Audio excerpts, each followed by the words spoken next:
What the is going on with the product management job hunting market? And is this the best time or the worst time for you to be transitioning over to AI product management? My name is Rich. I am the founder of Product Gym. In today's video, I'm going to give you clear, proven strategies to go ahead and win. These days, it seems like everybody right now is really struggling landing product manager jobs. And honestly, people seem to be struggling, landing product management interviews in general.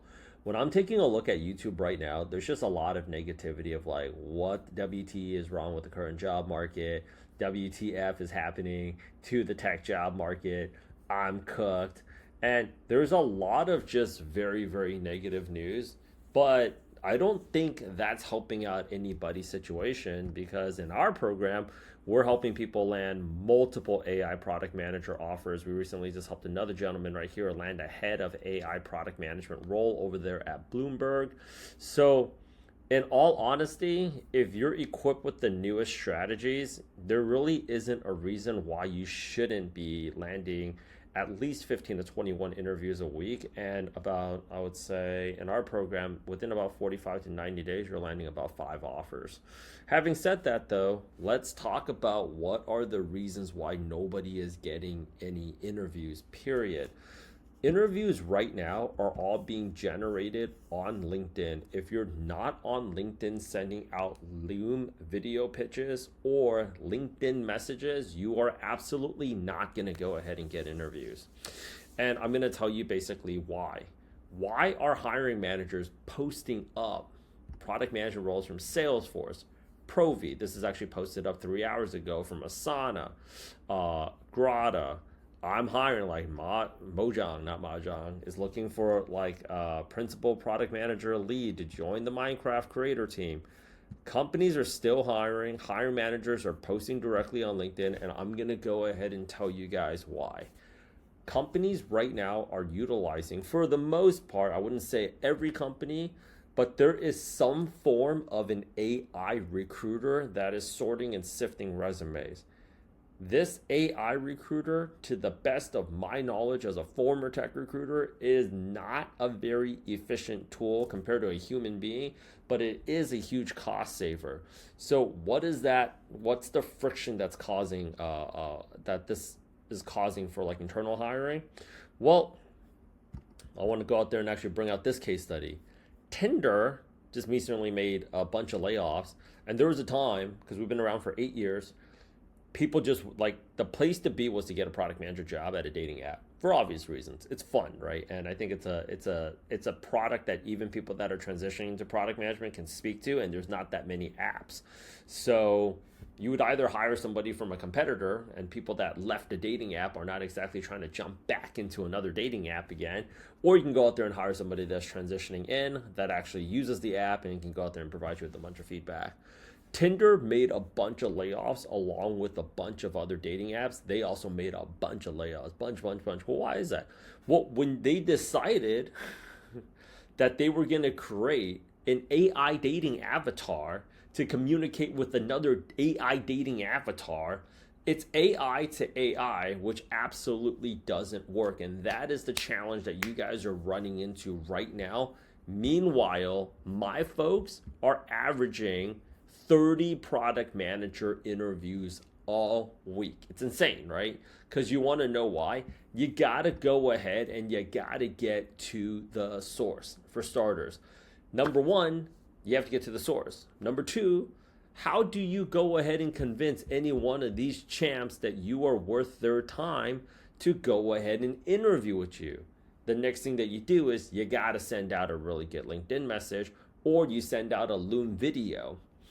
Either or, you need to make contact with them. And the better Loom video is like, well, Rich, what do I send for my Loom video? Your AI portfolio, bruh. You need to go ahead and have an AI portfolio right now, or they're not going to go ahead and take you seriously. And I'll tell you guys why. Because companies are very aware, well, this is too early to show this, but companies are very, very well aware of these AI interview cheating tools. These AI interview cheating tools where you'll see something where it's just like, hey, this Hold is on, my hold on, hold available on. app. You answer these questions way too fast. Can you share your screen with me? Yeah, sure. I can definitely show you that. Yeah, can you see my screen? Yeah, I see it now. Okay. Can you switch the tabs? Yeah, sure. Yeah, this might look clever, but I'm gonna go ahead and tell you companies are absolutely aware that people are cheating on these interviews, and that's not really helping out their situation. It's not really helping out your situation in the sense that companies realize that everybody in the last 4 years has hired a product manager or somebody that's working in tech, business analyst, software engineer, UX designer that has had their portfolio completely bought and paid for or created strictly from AI, and it doesn't help their situation. Why is that? Because the last fucking thing they're trying to do is end up on this call with y'all. So if they hire the wrong person, they have to now be stuck with you, and they have to go out there and actually train you up versus being able to hire somebody that can hit the ground running. So not only do you need to have, if you really want to go ahead and land like a head of AI product management role right now, not only do you need a strong portfolio, you need to have an actual YouTube channel to back up that these were apps that you actually built from the very start to the very finish. I mean, if I come over to your house and there is a pan of lasagna sitting on the kitchen island, no matter how great it tastes, if my sole intention is what I really want to know is, did you make it yourself? I have no idea if you bought that thing from a Whole Foods, Costco, or Trader Joe's, or if you actually made it yourself. And I'm more interested in the person that made something themselves rather than just purchasing something that's already been prepared at the store.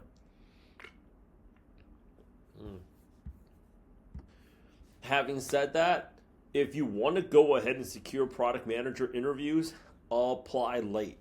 We host live training sessions, which we invite people to come and sit in all the time. And you can see from all of our training sessions, which we actually live stream right here, we book the interviews late, usually after 7 or 8 o'clock. Currently, right now, I'm based in Asia. I will be back in the US for the holidays. And companies are interviewing people. You also got to take a look at timing. Companies are interviewing people later in the day. And the reason for that is 9 to 5, they're getting booked meetings after meetings after meetings. So people are finding it so hard to go and even book a product manager interview. Even when they do, the next problem that they have is interviews are constantly getting rescheduled. Even if you get the person on the interview, you don't have their attention because why? Their other monitor here is getting blown up like a Christmas tree about like, hey, yeah, we got this, and they're like, you know what, I'm so sorry. Is there any way that we can go out there and reschedule? And then they forget about you. We've been booking interviews at night, 10 p.m., 11 p.m. The latest interview that we booked was 1 a.m. And it was crazy because they're like, yeah, this is the only time when I can actually get any work done. Now, I'm not telling you guys to go out there and apply later, but I will say this. If you're flexible to interviewing after normal business hours, you will see your interview rate go up, which is how my champs are able to go out there and book 30 plus interviews a week. You also go out there and see somebody that's more focused because let's face it, you get mad anxiety when somebody's like, yeah. And how do you do user stories, right? It's like, hey, you know, I studied the job description through and through. I came here as a professional. I came here actually on time. And, you know, I don't even seem to, I'm so sorry. You don't have my full attention because somebody else is blowing me up. And I am more focused on that than I am focused on you. You know what ends up happening? You just end up wasting your time doing these interviews that go absolutely nowhere.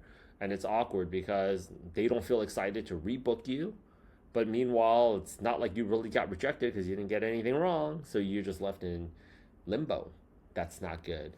So my recommendation for people is applying a little bit later, sending out those LinkedIn and Loom video pitches a little bit later, but also have cooler apps to actually show people. And that's actually one of the things that we've been focusing on. If you have a better app that you can show on your portfolio, You should be building apps that you can monetize right now while you're on the job hunt. A big reason why nobody is pumped up to be looking for a job is they feel like they're wasting their freaking time. If you come in with an actual portfolio website of AI apps where you can actually play the demo and actually show people stuff, you're coming in here way hotter and you're like, oh yeah, I actually do this. Like, show me a dashboard. Okay. I got this operational automation bot right here. You want to go out there and see this? If you're actually coming in there with all of that, it's actually looking so much more exciting, and it makes for such a better conversation because you need visuals. I consult other boot camps for enrollments, and I have everything from a cybersecurity boot camp that I'm talking to versus a AI engineering boot camp, and on top of that, a tech sales boot camp. I'm even doing HVAC. The hilarious thing is this: whenever I talk to these people, I'm amazed that they have nothing to show. Like for me, I'm showing you guys everything. People can actually go ahead and see our learning platform on WAP. Obviously you have to become a student to be able to get access to this, but people are able to see so much and we actually show so much. If you're not showing it, it's going to be pretty hard for people to go ahead and actually connect with you. So with that said, hop back here. If you're looking to make a transition, here's what it is that you need to know. There are people that are landing jobs, and there are people that are landing high paying jobs, and then people that are making a lot of content complaining that the industry is over. Well, if you're on LinkedIn as often as you should be looking for a job, you're also seeing a lot of people saying that they just started a new position, right? The decision you have to make for yourself is, which side of the fence do you actually want to be on? Do you want to be on the side of the fence where people are actually getting jobs and they're happy? Because this year is about to come to an end. So let's go ahead and talk about that. Please don't forget to subscribe to our channel, because in the next video that I'm going to be dropping, I'm actually going to talk to you about what AI skills you need to have to go and be relevant in what AI skills you need to have and AI side projects you need to go ahead to have to be relevant, and also what can you monetize while you're looking for a job. Talk to me real soon.